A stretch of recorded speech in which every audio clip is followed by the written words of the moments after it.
कुआर आ गइल, निमिया ओढ़ौलवा के बाहर आ गइल। सामने गइल भादो कुआर आ गइल, निमिया ओढ़ौलवा के बाहर आ गइल। चलत हूँ जल्दी अब की करब तैयारी, सबका से पहले पूजा करब की बारी।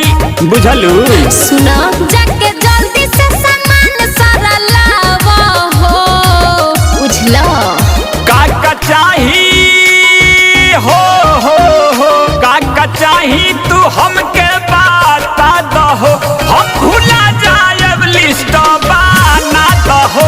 काका चाही तू हमके बता दहो, हम भूला जायब लिस्ट बना दहो। लिखो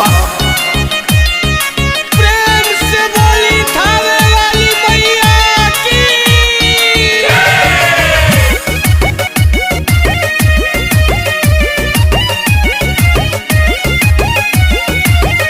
पानी सुपारी नारियल चुनरी लेके आई हो। कौन पूजा के सामान तू भूला ना जइहा।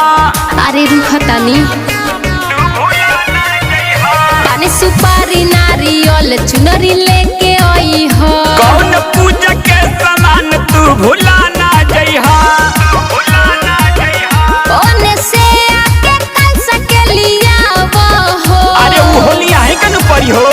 काका चाही हो काका चाही तू हमके बता दहो, हम भूला जायब लिस्ट बना दहो।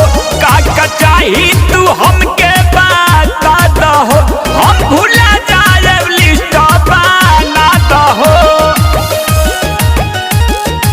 प्रेम से बोली शेरा वाली मैया की।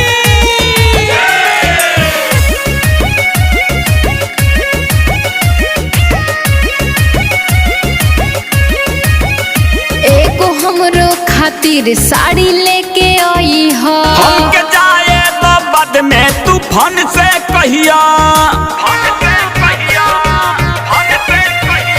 एगो हमरो खातिर साड़ी लेके आई हो। हमके जाए तो बाद में तूफान से कहिया। अरे गाड़ी में छूट जाई। आके जल्दी से पाही भजन गावा हो।